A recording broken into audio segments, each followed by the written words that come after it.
I just realized that it's 1 in the morning and I don't know what I'm doing with I just hiccuped. That was weird.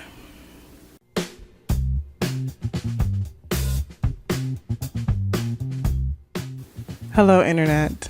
It's Sunny again, and today I wanted to talk to you about some controversial subjects. Yes, it's time to get serious. It's going to be a long video. Get comfortable, get a little blanket, get some snacks.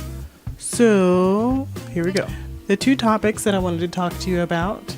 The first one being, it has two categories, the Civil War and the Confederate Flag. And the second one being the party switch that happened in the 60s, 70s, whatever.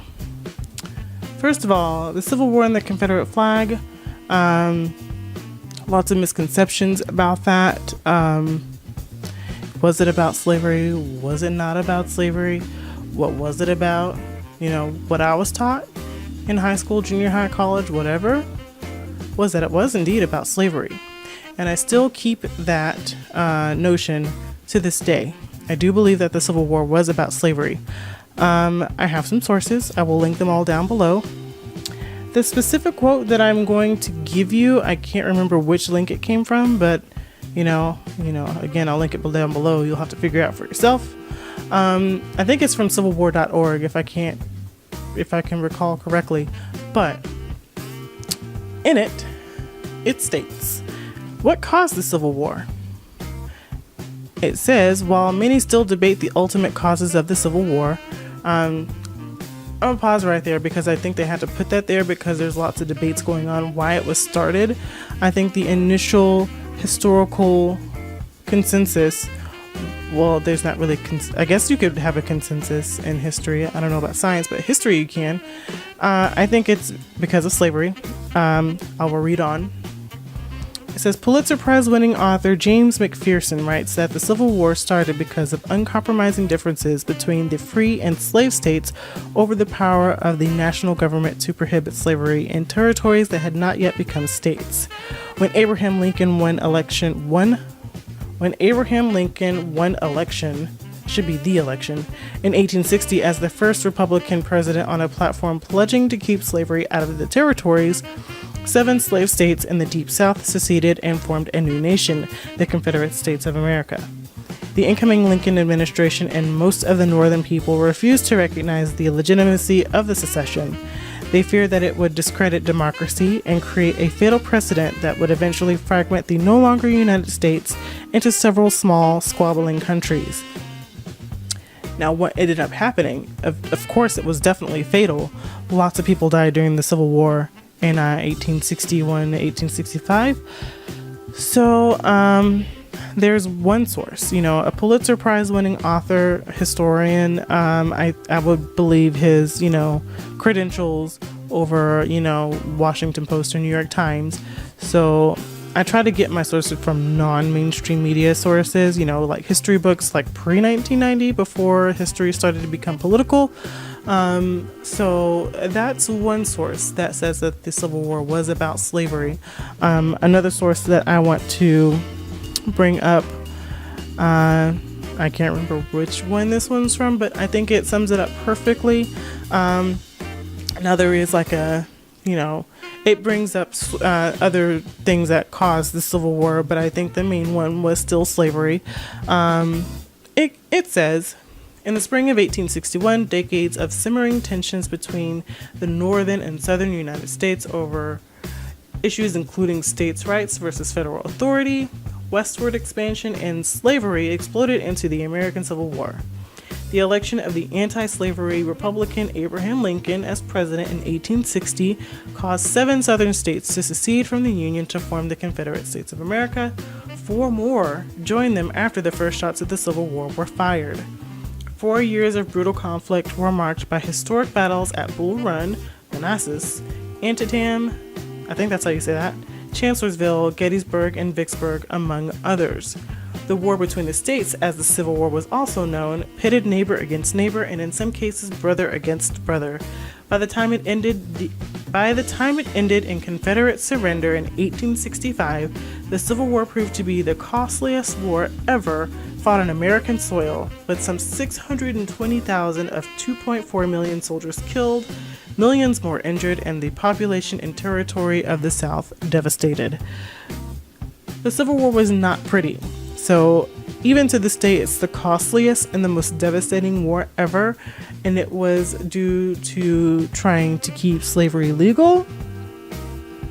That's not a good thing. And the reason why I bring up, the Civil War and the Confederate flag and things like that is because, what's going down in New Orleans, how they took down that statue, which I don't agree with.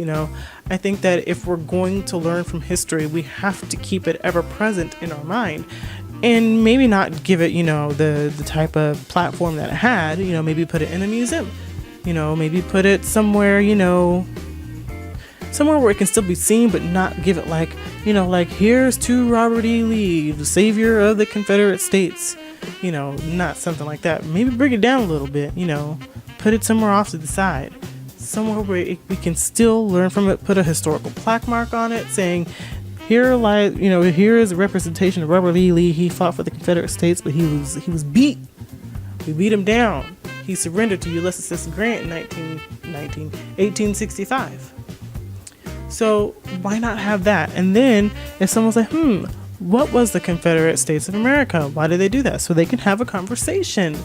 That's what we need in America today. We don't want to put history on the back burner because we won't be able to have these conversations and have these discussions on what happened and how we can learn from it. So I'm definitely against taking that down.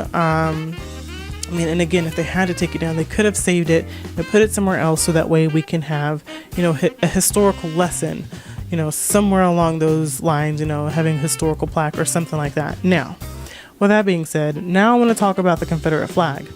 Now, I've heard many times, me being a Texan, that, the Confederate flag is not about slavery or anything like that. It's just, to show Southern pride. We're good old boys. We like fishing and hunting and being outdoors and, being rednecks. That's all it's about. In which, I can understand that, sometimes symbols and things like that lose its meaning and, they become other things.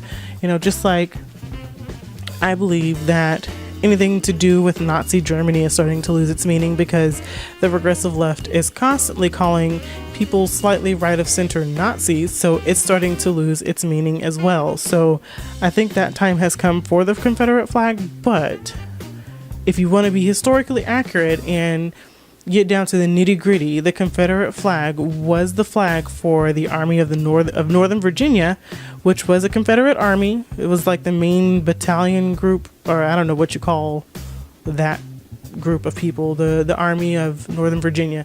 That was their flag. The Stars and Bars was their flag, and they fought to keep slavery legal. And so whenever they surrendered, they also lost. So I think that flag also represents defeat. So if it wasn't for Robert E. Lee surrendering, the war could have continued, but he decided to surrender, and the Civil War was won by the Union. So you can wave your flag. I mean, that's totally fine. I'm not offended by it. Me being a black woman, I really don't care. I mean, you can do what you want. I'm just trying to clear the air that, it was a Confederate Army flag, and it was a battle flag, and it was a battle to keep slavery legal, a fight to own people as property. That's all I'm saying. You can find it in history books. You can find it pretty much anywhere. I mean, that's what it is, and that's just how it is. And again, it's lost its meaning to me. Do what you want. Free country. Free speech. I can already feel the hate coming through the device, whatever you're using, whether it be a TV, phone, computer. I can already feel it, but nothing is prepared. I'm not prepared for the hate that I'm going to get from black folks about this next topic. Okay, so the party switch. Now, it is a popular thing to believe that the party switch happened, and not only is it just for like ideologies, because I do believe that that did happen. When it comes to, I think, big government and small government, I think that those ideologies did switch. And I do believe that blacks did go from, voting for Republicans to Democrats, but that doesn't necessarily mean that the conservatives are the racists and the liberals are not the racists. And I will tell you why, and why I think that way, and also why I think the liberals, the regressive left, is still the liberals today as they were back then. So, first of all, if the party switch did happen, when I say party switch, I'm just talking strictly about racism. Racism in its purest form, not this new racism that can only be affected by me and not by white people. I'm talking strictly racism. If you're saying that if you're saying that it did exist, that you're saying that the Democrats were the party of racism, before the party switch. So the Democrats were racist, okay? So we can acknowledge that because you said that the party switched. So doesn't that mean they would switch to Democrat to Republican? And the Republicans switched from Republican to Democrat. Whenever the parties did switch, when they switched, to the racists to the non-racists. So that didn't happen. It only happened in a few instances. And you can tell that these people who switched from Democrat to Republican during that time literally changed their stances on segregation. The others did not. I'm not going to give you all the examples of the people who stayed Democrat, but I will give you some, and then I will give you the 3 examples of the Democrats who went from the Democrat Party to the Republican Party because of their, changing their minds against segregation and racism and things like that. So Democrats that stayed in the Democrat Party, even after the party switch, even though they were supposed to be the party of civil rights and things like that. When this party switch happened, the Democrats were supposed to be the champions of civil rights. When the party switch happened, who stayed Democrat and were still against, integration? So we have John James Flint. He was a segregationist.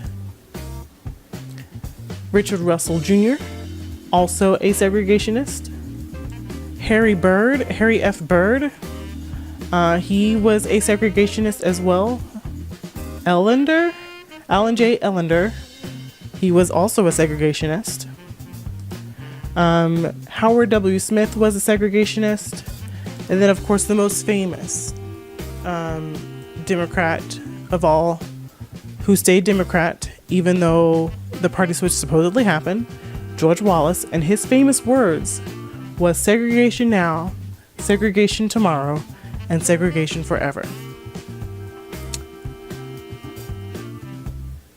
Okay, so the party switch did happen? Okay. All right, so here are some people who started off as Democrats, and then they changed to Republican somewhere along the lines of when the supposed party switch happened. Now, they changed their stance from being segregationist to being integrationist.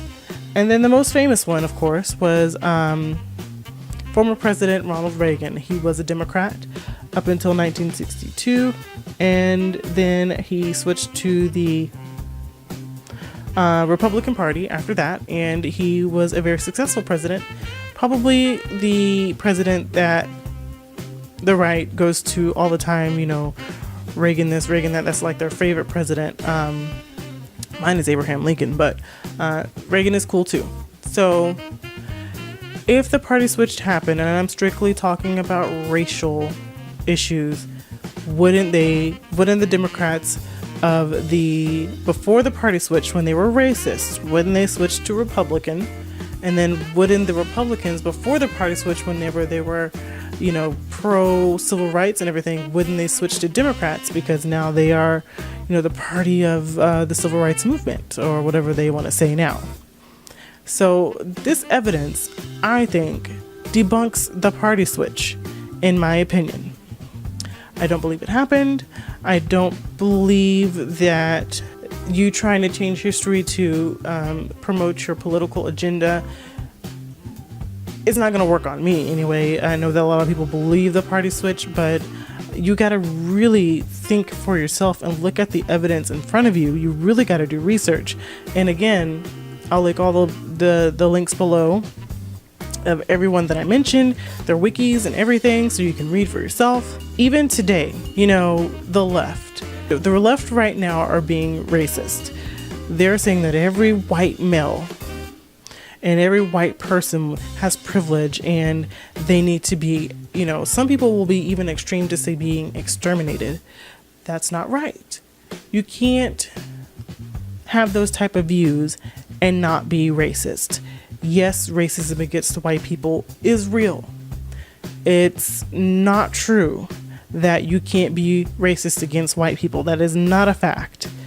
For you to live in this fantasy world and try to make up your own rules, the left has been doing that for literally hundreds of years. Hundreds of years. Because they tried to do it during the Civil War, where they tried to convolute the Constitution and say that blacks are 3/5 of a person. And that's not what the 3/5 is in the Constitution. That's not what it means. And they try to convolute it now. They're trying to say that somehow abortion is protected under the Constitution, which it's not. Roe v. Wade was passed, therefore making abortions legal. It does not mean it's constitutionally protected. And they're also trying to say that healthcare is a right. You can't twist and change your words to make healthcare a right. It's not. It's not. That's all I have to say. I told you this was a long video. I'm going to have fun editing this one. It is so late. It is 1:30 in the morning. But let me know your thoughts below. I know I'm going to be unpopular in my stance, but I'm sticking to it. I don't care. This is what I believe, and this is just how it's going to be. So let me know your comments down below on how you feel about this whole thing that I'm talking about when it comes to the Civil War, the Confederate flag, and the party switch. So subscribe, check out my Twitter and my Instagram that I hardly post on, and why not? Here's my Snapchat. Check out all three. I'm Right Wing Sister. Thanks for watching. Have a great day or night. I'll go do the same. Happy Mother's Day. Bye.